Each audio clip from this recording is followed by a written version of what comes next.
All right, Stephen, what's your mission in life? Mission is to help people. Yeah, my passion now is just people and seeing them happy and leading a successful life, personally, professionally, and just, yeah, hopefully anybody I meet, they just leave feeling a bit better about themselves. So helping people. Where did you learn that? I think I've always had it. I think probably even growing up, I'm from Liverpool, so I think it's quite a, it's a working class, you could say quite a poor city in the UK. But I think because of that, everybody kind of just gets on with it, and they're sort of in the same boat together. So everyone is really friendly. It's like the friendliest city I've ever been to.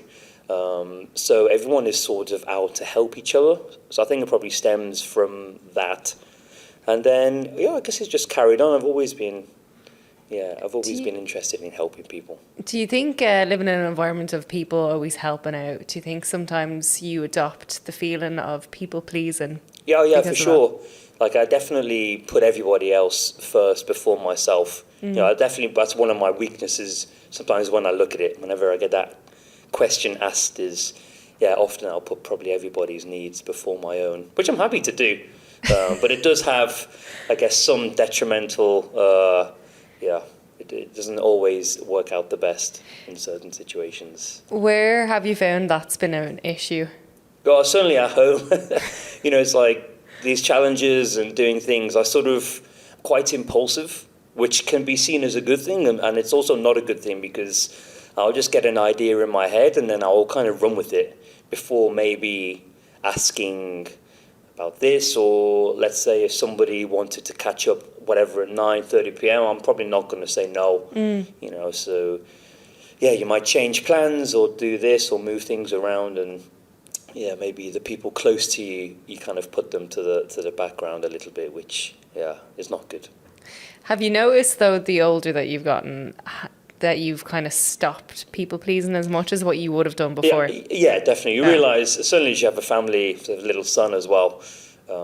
Yeah, you realise, and it's also something I tell people: you have to be able to say no. Like certainly, it's not easy to do. Sometimes even it has to be to your close friends or, let's say, a boss at work. We were just discussing this earlier. Like your time is so valuable now, and everything's so fast paced. There's so much going on now. I don't think we ever take time for ourselves. So. Yeah, as I've got older, I'm trying to, self-care is so important. It's something I talk about. So I need to practice what I preach. Otherwise, yeah, it's not What good. would be the fundamentals that you'd focus on to stop people pleasing, like, and know whether you're making the right or wrong decision? Yeah, you just got to, again, coming back to time, you just got to look like, how is it benefiting me? You have to be selfish and think, whatever it is, whatever decision you make or whatever you're being asked to do, how is it going to benefit you? What kind of toll is it going to take? Like it might not even take its toll that day, but 2 days down the line you might feel it. So you have to try and remove yourself from the situation. What's personal, what's professional, and often it's quite difficult because the people who are probably taking most of your time are often people closest to you, or let's say a boss where it is difficult to say no. But hopefully people will respect your answers and realize that you can't keep, we all have now Garmin's and Whoops and things, data that is telling us we need to sleep more, we need to drink more water. So as technology improves and it tells us that we need to kind of listen to ourselves a little bit more, I think. Yeah, How do you become a really good listener of yourself? it takes practice. It does take time, actually. It's not easy. So little things, obviously it's easy to say put social media down on phones, but you can start with, like, something I get people to do is just when they're in the car, don't listen to any music. Certainly in Dubai, we're spending a little bit more time in our car because traffic and whatnot. So just don't put any music on. Everything in life now is a distraction. Everything is a distraction from like our true selves and what's actually going on in our own heads. So certainly listening to yourself starts with you. So yeah, I always thought when you're in a car, no music, just listen to your own dialogue. And it's actually quite difficult. I remember doing it myself, and it is harder than it seems. But actually, you get used to it, and you start having maybe a few honest discussions with yourselves a little when you kind of face it's a great problem solver. Silence is probably the best problem solver. So if you're running or in the gym, no music, or going for a long, nice walk on the beach like we do sometimes, just don't stick any headphones in, doing something with somebody as well, and actually just, taking time to listen to them. Sometimes we can spend I'm not going to talk for 10 minutes. I'm going to ask you a questions for 10 minutes and then vice versa. And it's amazing how much just in 10 minutes you can realize a lot of answers that you need to realize. Sometimes you don't want to realize them, but you have no choice. How good of a listener are you? I still think I can improve, but I think I've definitely improved a lot. I don't think I used to be a good listener at all. I think I used to finish a lot of people's sentences, and I'm formulating questions before that person is finished, which you should never do because they haven't finished speaking yet. So, parts of the courses that I kind of was studying and learning, I've definitely, I think, become a good listener where, let people finish, keep clear-minded, have no sort of expectations, just stay open. And it's also listening, you can listen with your eyes. You'll know this, so seeing people's, body language, how are they sitting, crossed legs, arms folded. No. I was like this a minute ago. That's fine. Or, listening to their tone. I came dressed as an angel, so what more do you want? I mean, look what I'm wearing. I feel really terrible now, but repping my Asics, I'll throw that in there quickly. But yeah, it's not just obviously listening with your ears, it's also listening with everything else. So tone of voice, people speeding up when they talk, so that means maybe something might be a little bit more stressful or a bit more important in their life. Are they talking slowly? Are they talking loud, quiet? So there's actually multiple ways of listening to what's being said. It's not just the words. You have to just listen for other things. So I think I've got okay. Yeah, I think listening is like a skill that most of us overlook. And now, more than ever, it's a real struggle for people to listen to people for long periods of time because their attention span is so low. Yeah, I agree. And it's just, often people just want to be listened to. I think 90% of people's problems, if they were just able to actually get them off their chest and feel like they've been listened to, I think the world would be a better place. If you're in the workplace and something you weren't happy with, whatever, and you go and tell your boss and they actually sit there and listen and you feel like you've been listened to, usually that's enough to just be like, okay, you always feel better when you get something off your chest anyway. So then if you feel like actually, somebody listened to it, and you might not get the right or the answer you want back, or nothing might come of it, but I think if people just feel like they've been heard, I think that can solve actually a lot of problems. When you were younger, did you feel like you were heard enough? I don't think so, in respects that, so obviously I left school 16, I was playing a lot of tennis, traveling around kind of country, the UK and Europe, so you spend a lot of time by yourself. Most of the time is kind of by yourself, so I think it's quite difficult to get things, maybe off your chest, because there's probably actually not that many people around, or certainly in like going through what I'm going through as well, so there's not many people to share experiences with. So it's probably How did you start your tennis career? Yeah, I just was in school, so I was probably, 8 years old in Liverpool. PE teacher said to my mum, "Oh, you seem to take a liking to tennis."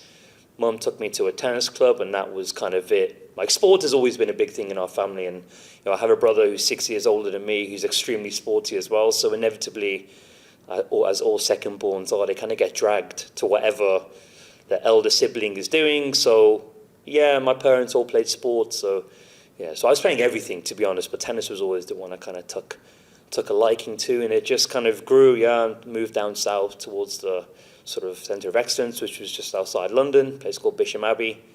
And what was competing like for you? Yeah, it was good fun.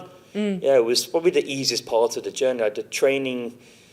Now I look back, and I had a lot of injuries, like everybody does when they're young, and operations and whatnot, but it was, I think my generation was the last of the generation where it was like, push as hard as you can every day. The knowledge just wasn't there. Certainly in the UK. I think actually in Europe it probably was. I remember when I first started traveling to Europe, and you'd see, kids who are my age, 13, 14, and they'd learn how to like squat properly or do let's say a snatch properly. They weren't doing any weights. They were just using a stick. Yeah. So then when they eventually reached, muscular, when they were ready to start adding weights, they already had the technique. We were miles behind that in the UK. It was just run hard, bleep tests, push-ups, I remember burpees. bleep There was tests. no and I think it's got a little, excuse me, a little bit better now. But yeah, I think I was in the last generation where it's like, if you just worked harder than everyone else, as in 100% every day, you'll be better. And it wasn't the right way because my body was just breaking down. And actually, even just this run recently, I think I learned some stuff from my playing days and about. I actually hate your CNS, your central nervous system. It's a kind of a buzzword in workouts now. I think people use it too easily when they're a bit tired. It's like, I don't want to fry my CNS. It's like, you have to really push hard to do it, for one. Can you unpack that then? What does that mean? Yeah, so when you put your body through like some serious stress for a long period of time, it won't happen over 1 or 2 workouts. Just your central nervous system is fried. You're just on the edge so much that your nerves just can't take the strain or the overload of what your body is kind of pushing through it. And what happens as a byproduct of that? Brain fog, decision-making function. You're literally just walking and moving or, just like things, simple tasks which... Okay, I used to play a lot of tennis. When I played tennis after my run for the first time, I could literally not hit the ball. I was terrible. And I couldn't control my body... like movements. It was like completely alien. It's like somebody else was holding a tennis racket, for example. So you just lose all feel of after your current run. No way. Yeah. You just lose all kind of basic movement and motion. It was quite interesting actually. We haven't touched on this for the listeners, so Stephen, do you want to really unpack what you've just done? Yeah, I mean, I'll try and remember as much as I can. So I did. I ran / there was some walking in the... Oh, no. See, this is where I always find you always play things down. No, for sure. You play things down all the quickly. time. Yeah. No, I've already learned it. I ran with you some part of the way. And I remember that. And even you were like, putting other people in front of you and putting other people first when you're running 560 kilometers. So I did 560 kilometers. But honestly, we'll get to... Now that I've obviously had time to reflect, honestly, for me personally, I don't feel anything. No, I generally don't feel any sort of, what's the epiphany word? Or pride necessarily in what I did. It was like just something I'd set, work that had to be done, and I did it. I was more proud of other people and more proud, obviously, the money we raised was amazing. I was so happy. How much did you raise? I think it was just under 115,000 dirhams, which I didn't know what to expect. Yeah. And, I don't like kind of sort of asking people for money. If they're not comfortable to donate, that's absolutely fine. I'm not.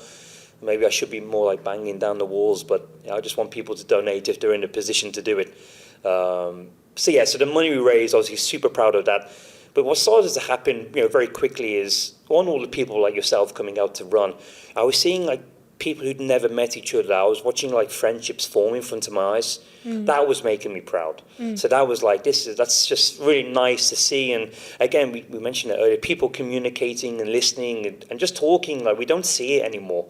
It's difficult to just sometimes actually meet new people. Yeah. And actually, when they're running and they're forced to have conversations in a way. So that was like, I was really proud of that.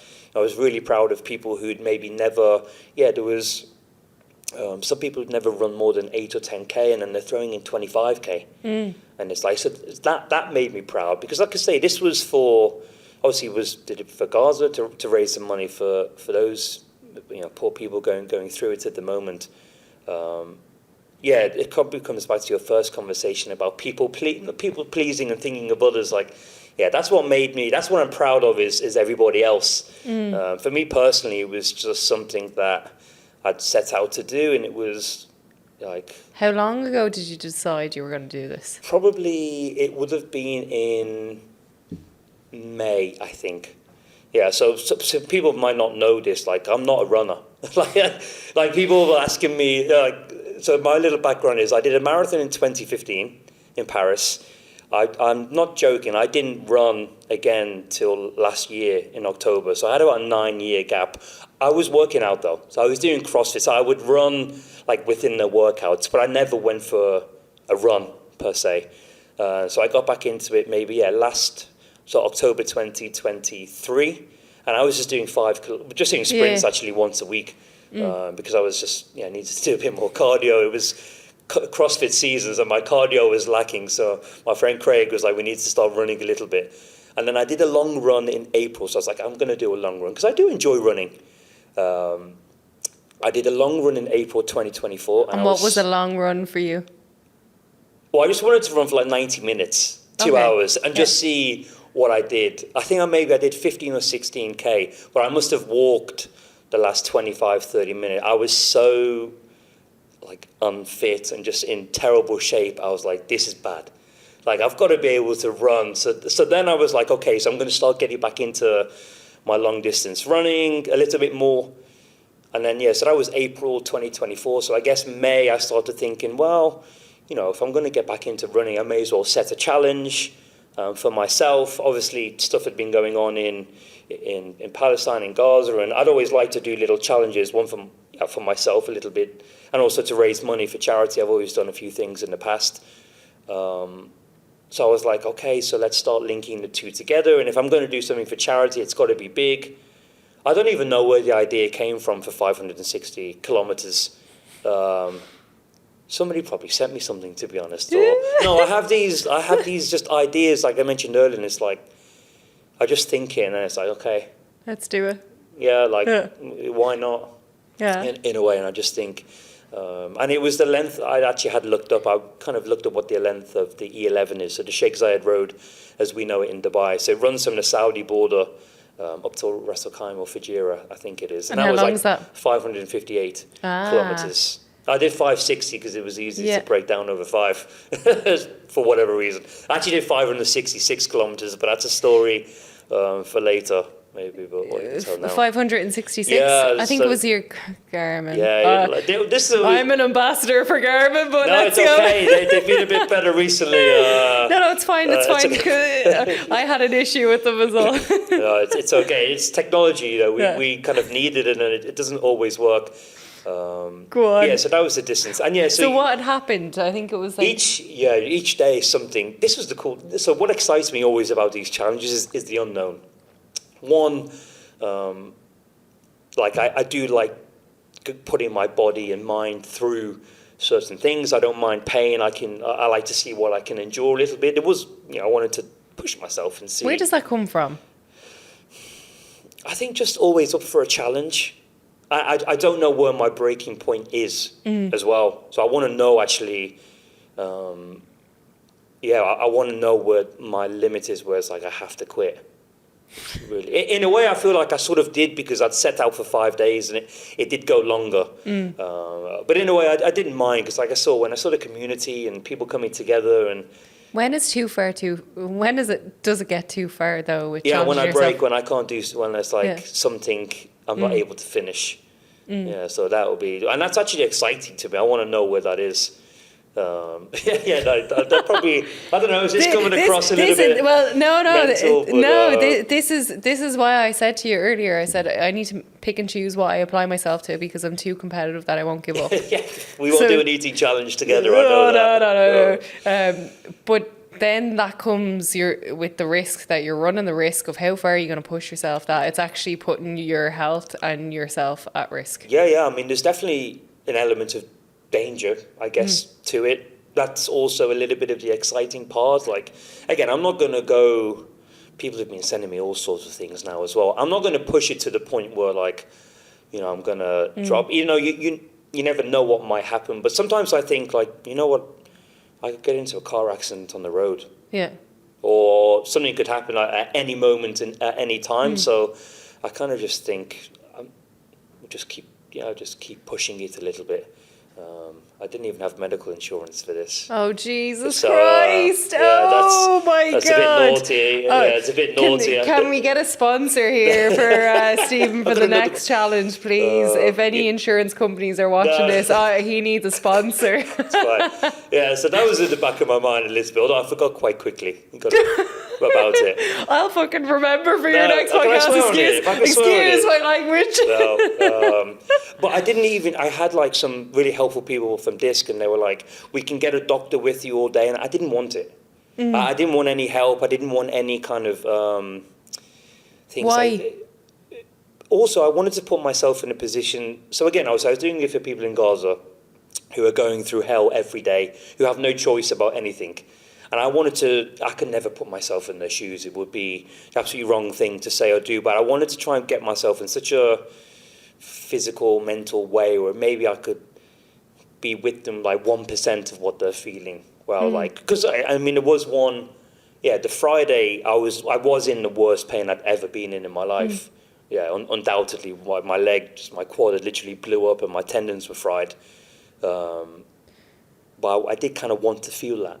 Like I did. I'm going to play devil's advocate here because I'm going to say something that maybe you mightn't enjoy me saying, but do you think that's helpful, putting yourself through that kind of pain? Probably. No, definitely not. I don't recommend people doing this, by the way. Yeah, no, it's crazy. It's silly. It's not. No. But the other flip side is I also believe everybody is capable of doing amazing things. It doesn't have to be like this. Yeah. You know, for me, every person's like accomplishments, goals, achievements are on level paths. Somebody running, who can I choose? A guy called Darcy, the 8 to 10K, who did 25K. To me, that is the same achievement as me doing 560. I don't see any different. Like that's somebody pushing themselves far beyond they'd ever thought they could do, which I was trying to do. So it's like, for me, some people's Everest could be 10K, 50K, or whatever. It doesn't really matter what the number is. It's definitely not helpful to push too far, but that's just, for me, I just wanted to learn some lessons and deal with the adversity and what lots of things crept up which I never even dreamed of thinking. Like, so one day my watch just stopped at 106 kilometers on the first day. So I was running at the end, and I remember looking down my watch and it said 106. So I carried on running and it still said 106, like 0.1, and I was like, oh, maybe I just didn't read it right initially. Because obviously towards the end I tried to not look at my watch because time slows down and I just wanted to get it done. And then I probably did a little 3K loop and I looked down and it was still 106.1, and I was like, my watch has just stopped. Yeah. So I carried on running, and I've just videoed my watch. So people, I did put the post up, but I still have the video. So like people, because people are like, oh, you didn't do it, and I would probably be like that with my friends if my watch clocked out at 106, and then I said I did 112. That's where the 566 comes from. So even though I finished at 112, I still made up 6 kilometers. Because my watch stopped it. What else went wrong that it was unexpected? The funniest one I had was on the Wednesday. So I stayed I just booked a room in a villa very close to the beach because I was sleeping maybe 2 hours a night. Yeah. 2-3 hours a day maybe max I was sleeping. And on a Wednesday night I'd had a rough evening as well. Like vision went very narrow and I couldn't really feel my legs too much, and I was getting really cold shakes. Got home, battery was dead on my phone. I put my charger in, nothing was happening. So it's like already 11 p.m. and I've got to get up at 2 a.m. So obviously I've only got 3 hours to go. So I put my charger in and nothing's happening on my phone. I'm like, oh no. It's obviously my alarm to wake up as well. Yeah. It was on a Thursday because I was Jamira John's on a Friday. So so people had arranged like a group had come to meet me. So I was like, I had to be there. I was there, I think, on Thursday. You were there. So I tried a different plug socket, nothing was happening. The power had gone out in the villa. But it's 11 p.m. Because I'd been there maybe 10 hours in 4 days. I didn't know anyone. I don't know who was in charge. I'd never even met the person. There was other people staying, so I couldn't just go knocking on doors. And for about an hour, then the lights just came on at my child. But I was laughing. I found that quite funny. I was like, I was so tired. I just wanted to go to sleep, and it's like you can plan for everything, but just the power had gone in these like beautiful old villas. I was just giggling. I just found it funny. Sometimes I think in moments like that, it's like a test. It's like a little bit of a tester and see how far it can push you. Yeah, no, it was a good giggle. Again, I did find it quite comical. You can try and plan for things, and I never thought I'd plan for the power going out in the house. So day one, how did you feel after day one? Yeah, fine. Yeah, day one was okay. Got what I set out to do done, and felt okay. I guess the issue is I was still going still going home, so I would have finished, I think, about 6:30. I live in Town Square as well, so from Kite Beach to Town Square, when I was driving back, took me ages to get back, traffic, and lost some valuable time, and then up early, so that's when I realised I need to try and stay somewhere a little bit closer, just to start saving that time, because I knew this was going to be hard, obviously. And what was the fuel like for the day one? Again, this is what I did see you eating a lot of fried chicken. Yeah, fried chicken. I mean, there was just a lot. Obviously, I've never done anything like this, so each day was a learning curve. Yeah, just peanut butter sandwiches.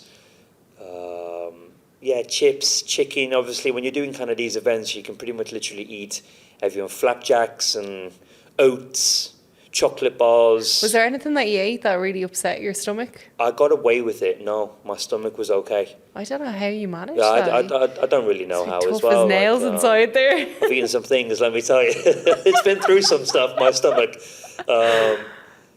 I don't know. There's also a certain part of me which is always like, everyone says you're going to get an upset stomach. And I'm always like, why?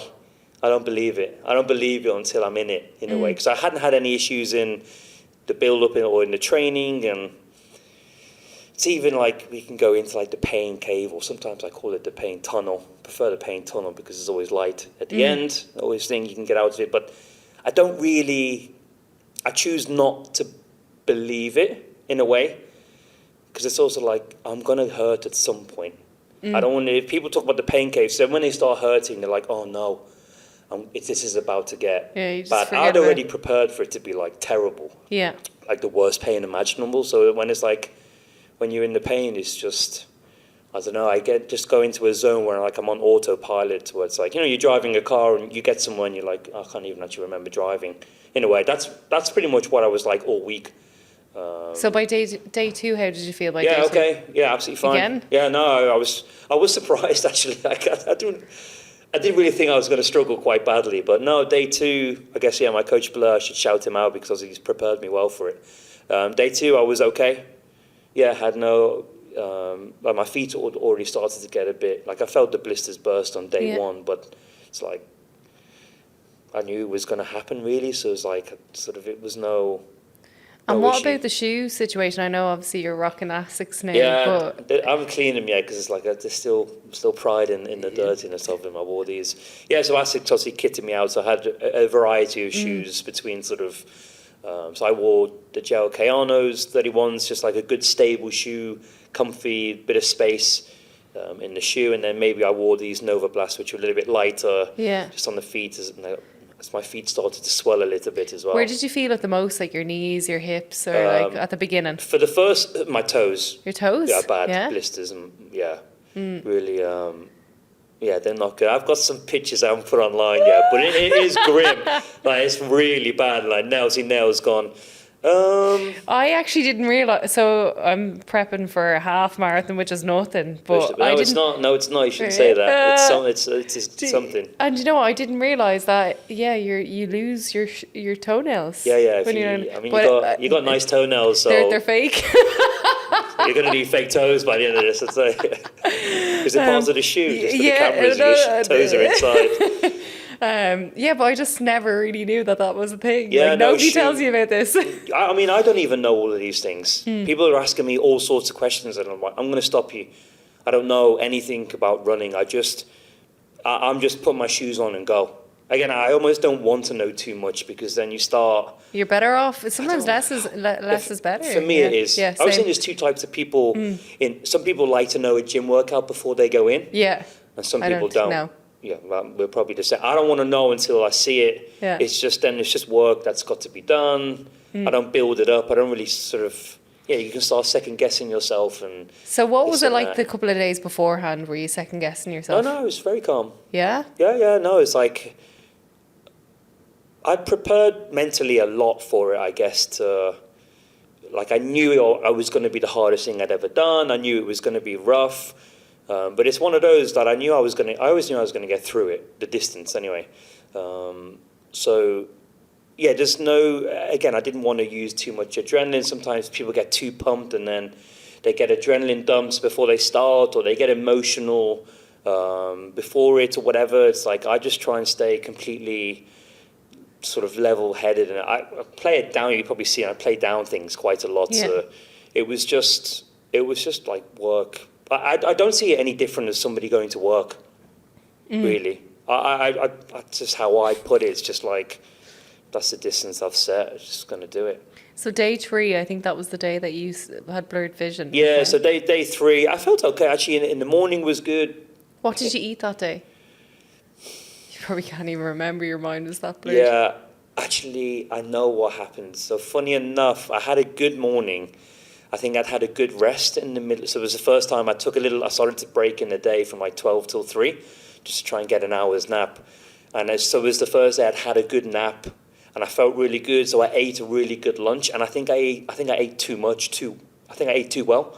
So when I started running again, maybe I was a little bit heavy, and obviously still 3 p.m. It was quite warm. It was still quite warmer than I thought actually.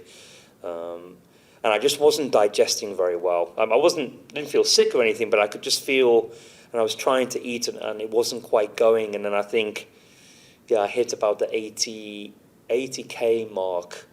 And I had a massage gun, which I stopped using actually, because again, it was a distraction. And I started using on my legs, and I couldn't feel it. Couldn't feel it on my legs, and I was pushing in quite hard. I was like, okay, maybe it's fine. I was carrying on, and then I was starting to realize I couldn't see the people next to me when I was running. I was like, I didn't tell anybody this at the time as well. Well, I started to tell them, they started to know I was feeling a bit rough. And then, I put my hand up by the side of my face, and I couldn't see it. So basically, all I could see was the track, just in front of me. Again, it was like I kind of knew something was going to happen like this anyway. So I didn't really panic, but I was like, okay, my body is... Well, actually, I think it was more mental than... I know it was physical things, but I didn't feel bad. It's just like my vision was narrowing, and then I started to get really cold, like quite the shakes, I guess you can call them. So I knew my body was going through something. And at that stage, did anyone understand what you were? Yeah, did you explain to? Yeah, there were some people there. I was like, I'm just going to take a few minutes. Like I'm not feeling so well, and I started having to put more clothes on because I was feeling cold. And then I just listened to my body. I was like, look, let's just call it a day here. Probably what you said earlier. It's like, I'm not an athlete. I'm not necessarily in a race of some sort. So, my body was going through something. Maybe I should have carried on a little bit more, but it's like I'm just going to listen to it, and I'm going to take a little bit more rest and just kind of calm it down. And then, probably eat a bit more food. And, I didn't eat very well in the evenings, the Monday, Tuesday, Wednesday. I don't think I got the balance right. Again, you're learning on the job as you go. So on the Wednesday night then, were you a bit worried going to bed then? Or? No. I finished a tiny bit earlier, so I was quite happy to get to bed. No, I was not. Honestly, I hope this doesn't come across like big-headed, because I'm definitely not that type of person. No. There was never one moment I didn't think I was going to get the distance done. I knew at the time it was going to be a bit tricky, the 5 days, but I always knew I was going to finish the distance. Was there any kind of odd places where your mind gravitated towards? Again, it's it's very surreal. It's hard to explain. I really can't remember so much, but no. I was either in autopilot mode. Probably if people noticed I wasn't talking, I was just off somewhere. Like I don't go to places or I don't dig deep. I just go blank. It's like, if you've done something enough in practice, it becomes autopilot. For me, that's actually just being in pain. I've had a lot of operations and I've been injured, played a lot of sports. So really from the age of 13, I've been in certainly constant physical pain, and through that you learn how to get through it. So like being in pain for me is it's not a big deal or an issue. It's probably why I seek it in a way. Do you feel like there's a connection in between pain and achievement for you? Yeah. I mean, you have to put yourself through a little bit of pain. Yeah, you can't stop just because of it. Once you accept it and know it's gonna hurt, you're ready for it. So if you just think that you're going to get away with it and nothing's going to go wrong or you're not going to be in pain, then when it does go wrong, you're going to panic. Whereas if you're ready for it and you've experienced it and you know it's coming, when it hits, it's like... And again, I wanted to kind of know what would happen or how much pain might I be in. which Friday was the worst day. Thursday was the best day, and then Friday was the worst, funny enough. So what happened on Friday? I just woke up and my body was not feeling good at all. And I started running. My right quad was just, it's like I was being stabbed every single step. And I started to notice it was swelling up a little bit. But again, I was kind of getting through the work, sort of just off, again, a bit autopilot. But then I started to feel quite nauseous, sick, like I was going to vomit from the pain. So I was like, okay, something, it was like that little zone, my autopilot mode, I was like being dragged back to reality a little bit. Because, excuse me, I was like, yeah, I'm going to be sick here at any moment. And then I stopped and I sat down for 1 minute and my quad just went, it just like exploded. It was, it was like the size of a football. I was quite shocked. Yeah? It was so big. I don't know how. I haven't got very big quads. Yeah. I could not believe how big it went. Yeah, and bless him, there's a chap called Anders who did a big, excuse me, oh my gosh, my body's still recovering, who did lots of runs with me all week. He was up there with kind of probably running the most with me. He's trying to massage it, and I could see in his face. There's a picture of me just lying on the floor. I was still smiling, but like I was in the most agony, like my leg, and I'd never seen that from a quad. I didn't think it could quite. Again, I've got big legs, but I was seeing a chap called Ross from Escape the Pain. Brilliant. I would highly recommend them for anyone who's going through injury, physio, rehab, massages. They're like, yeah, you can tell by the name. They know the stuff. Escape the Pain, brilliant. So I knew I was seeing him. So I had to call it a day a little bit earlier on that Friday, and I thought I'll just go and lie down, have a rest. And I was pleased because when I was in bed lying down, it wasn't so painful. So I knew if you're lying down in bed and something is still excruciating pain, there's something wrong. Yeah. Like if it's waking you up at night or the pain is not going away when you're lying down, then you probably need to call a doctor. But I noticed like my leg, I was like, okay, it's not hurting as much. And again, I was thinking, okay, what if I can't run or walk? How am I going to get through this? Still 150k to go, so ordered some crutches off noon. No way. Yeah. I was like, if I have to do 150 kilometers on crutches, then I'll just do 150. It was like, that's a simple solution. But he managed to get out, and it was just basically my tendons above my knee were fried, and obviously by the end, you're not running very well, so all the pressure through my knee, and basically my front quad was taking everything. My left toes were mangled, so all the dead blood, and then things were just building on top of it. So he kind of flushed it out. I did not think I was going to be able to get back out on a Friday evening. Yeah. But yeah, I managed to get out probably, I think I did maybe 25, 30k that evening. So, and then there was the Saturday then. That was the last Saturday. Yeah, I finished on a Sunday actually. So. Yeah, terrible really, isn't it? When I think no. Oh my God. Will you actually stop? Terrible. 560k he's done in under a week, basically a week. It was, it seems a bit weird now, but the Saturday morning I just felt sick. Yeah. Like my body had been through a lot, but I was fine. Like I could deal with that. So yeah, Saturday and Sunday were okay because I knew I was getting towards the end as well, and the weekend people were around. As like I knew I'm on the home stretch now, so 100k. What was the hardest thing that you experienced that whole run? Definitely probably the sleep.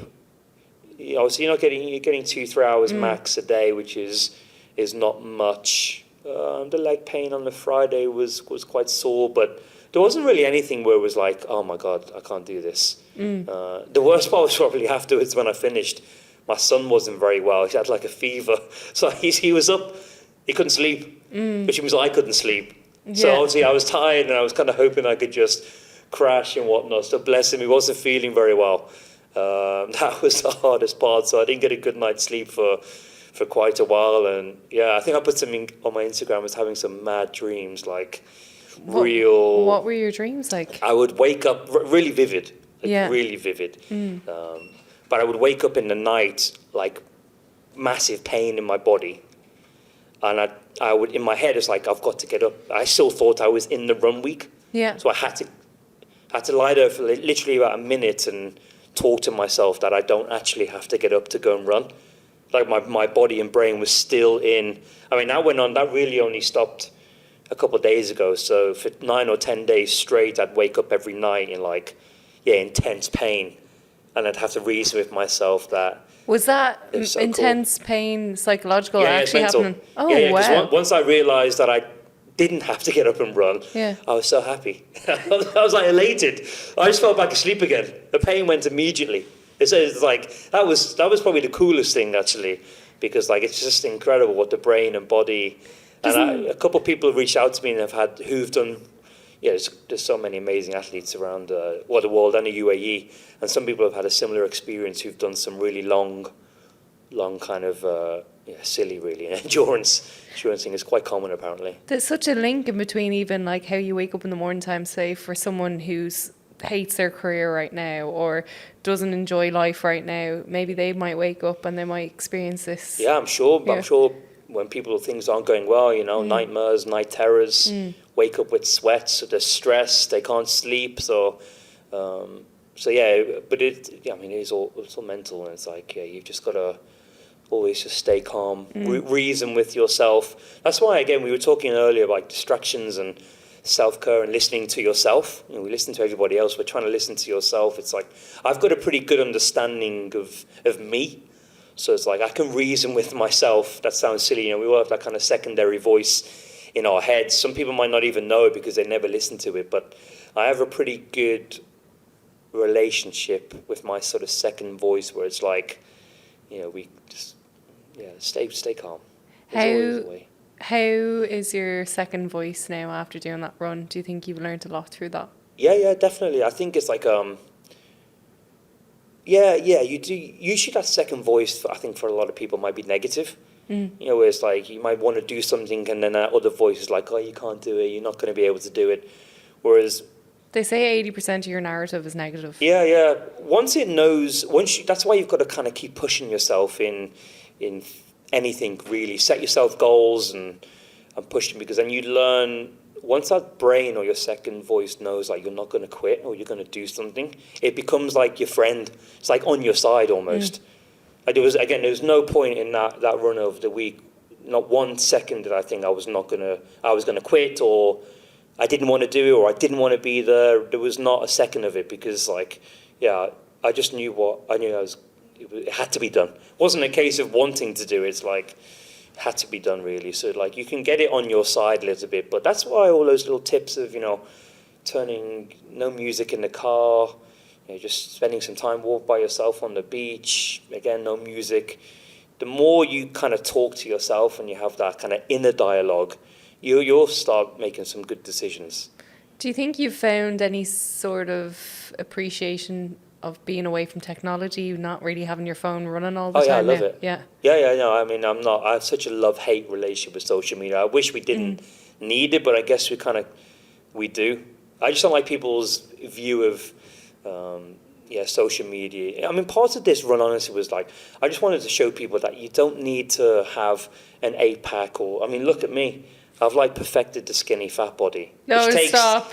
It's still there. I thought I would at least have abs after this, by the way, but no, I didn't eat a lot of calories. I burnt a lot, but I ate a lot. It's just sometimes to show people you don't need, sometimes I think people look at social media when I've spoken to people and they need to look a certain way in order to do.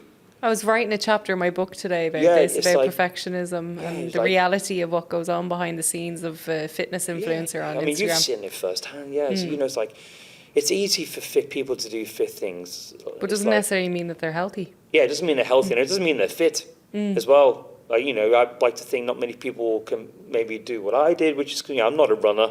I don't look like a runner, anything like that. So it just kind of shows people that, don't judge a book by its cover, and that don't be put off by what you see online. Like, the more and more I've got into it and you see runners and sort of the advice they're giving, it's like, well, that's not what I experienced. I've probably done a little bit more.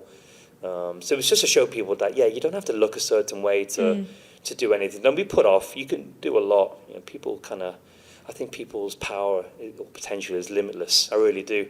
I kind of like to try and use me as an example for that a little bit. You are an example. You're a role model for doing that, honestly. I don't know about that, but take it as a compliment. You need to learn. You need to learn how to say thank you. I'm not good, but I honestly don't see it as for me personally. Maybe it's a sad way of looking at it. I don't feel kind of anything towards myself. So what was the ending like? Because I know you kind of would have wanted to have a bit of a monumental moment, but I think you explained that it wasn't like this ending that it was just magical. It was just kind of what I was really happy with is I'm not a crier. And I would like to be.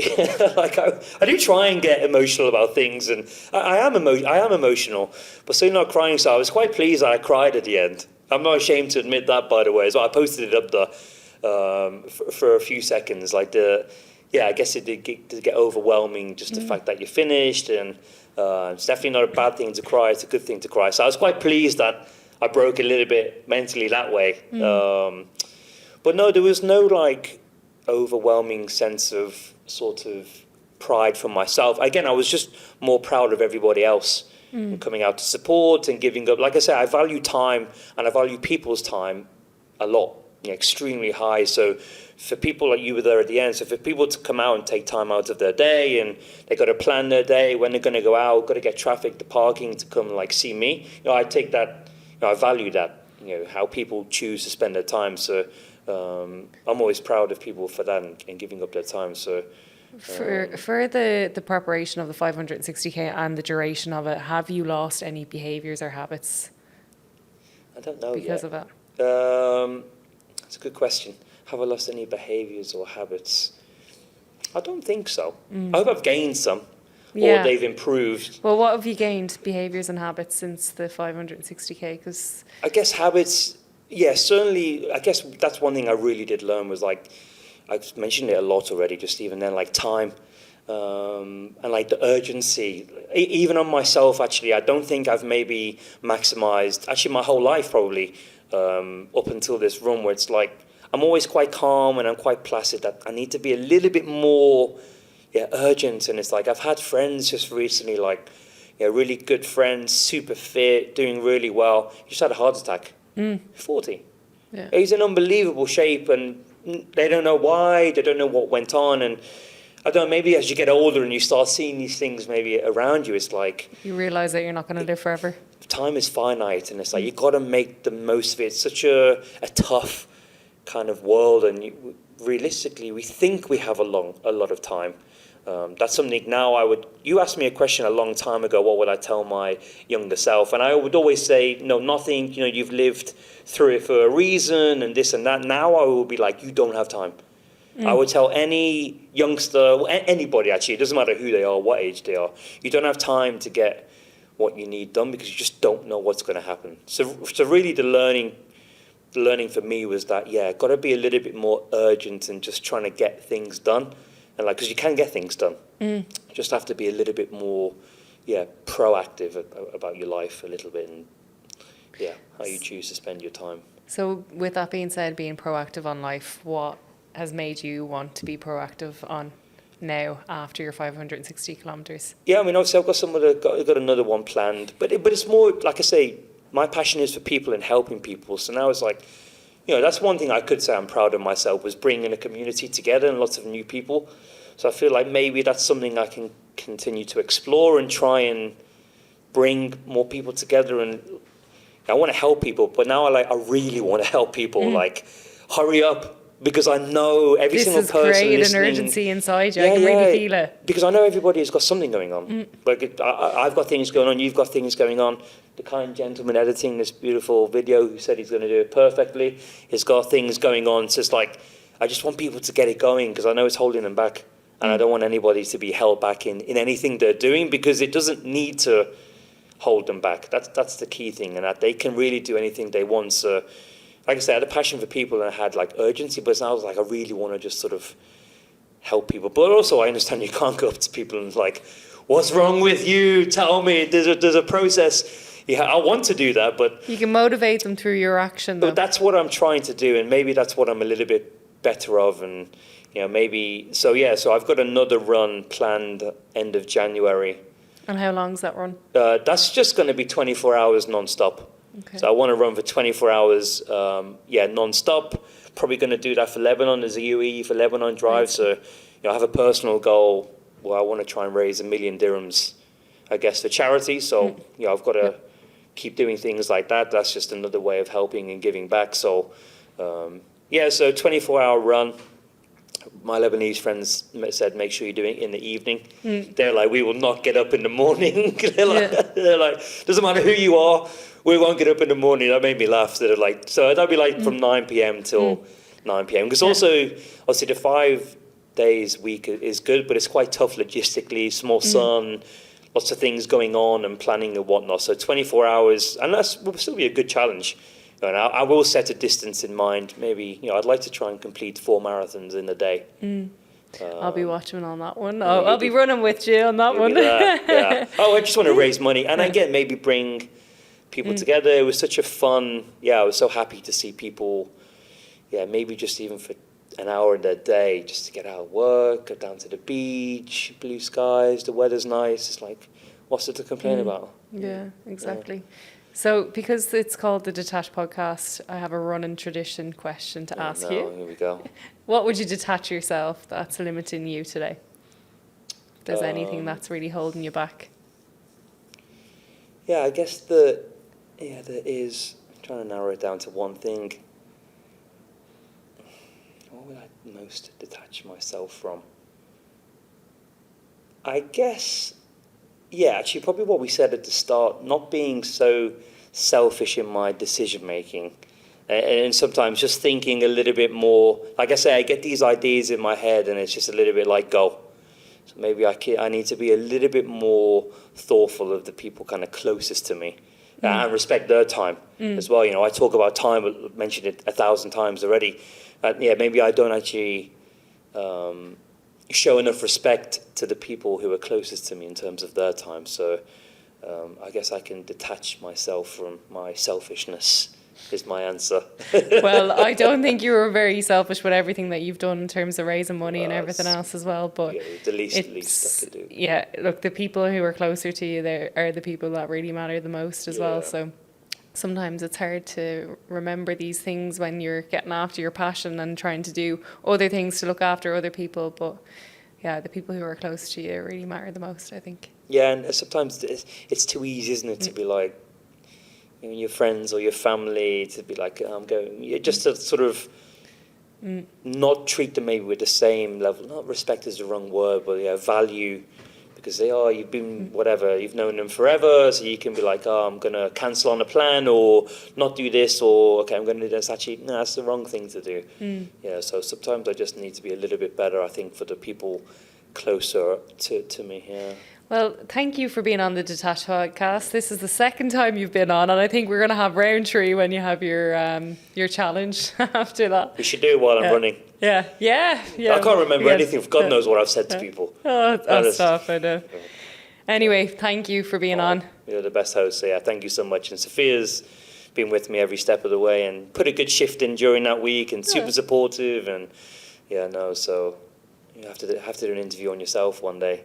I'll let you interview me. Oh, I'm on it. I won't be as good as you, though. Cheers I can tell you that.